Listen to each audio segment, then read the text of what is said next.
What happens when philosophy doesn't just challenge society, but spits in its face?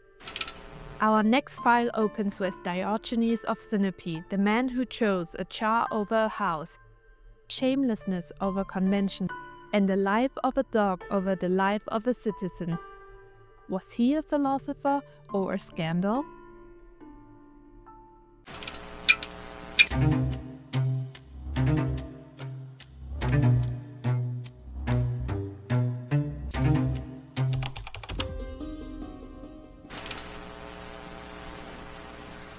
Welcome to Philosophy Files, where dangerous ideas, forbidden thoughts, and the lives of radical thinkers take center stage.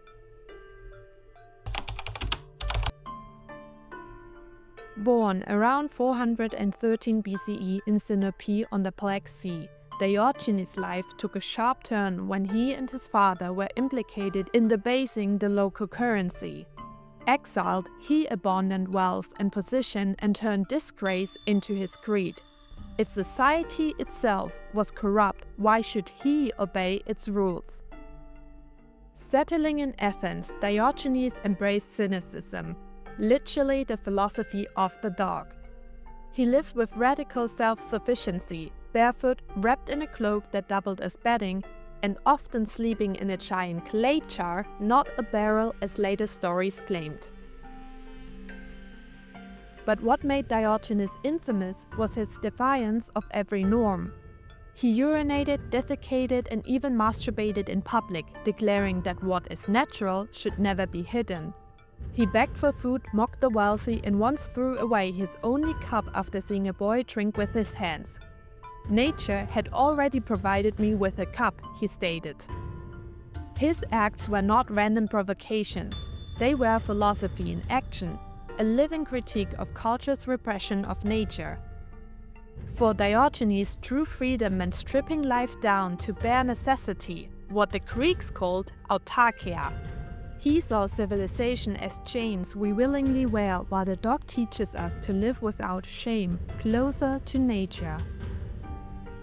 And yet, society could not ignore him. He sparred with Plato, once producing a black chicken to mock Plato's definition of man as a featherless biped. He even confronted power itself. When Alexander the Great asked what gift he desired, Diogenes replied, "Stand out of my sunlight." The king is said to have remarked, "If I were not Alexander, I would wish to be Diogenes."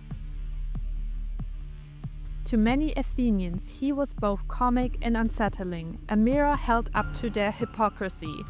Cicero later complained that Cynic shamelessness corroded moral values. Yet for others, he embodied fearless honesty, what the Greeks called parrhesia, the courage to speak truth no matter the cost. Even his death was surrounded by scandalous stories. Some said he died from holding his breath, others from eating a raw octopus, still others from a dog bite. The most likely cause was simply old age in Corinth around 324 BCE. But as in life, the truth mattered less than the legend. Diogenes' indifference to burial and his sharp retorts about death only deepened his image as a man who denied all convention. After him, Cynicism split. Some followers turned towards Stoicism, refining his call to live according to nature into a disciplined moral system. Others preserved the raw provocation, making Diogenes the eternal outsider of philosophy. Centuries later, even psychiatry named the condition Diogenes syndrome after him, though unfairly reducing his radical philosophy to mere squalor. Was Diogenes a sage who freed philosophy from the prison of society, or just a madman who mistook provocation for wisdom?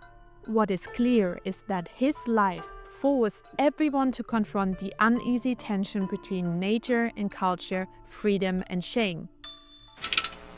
So here's our question for you. If Diogenes walked into our world today, would he be hailed as a radical truth-teller or dismissed as a public nuisance?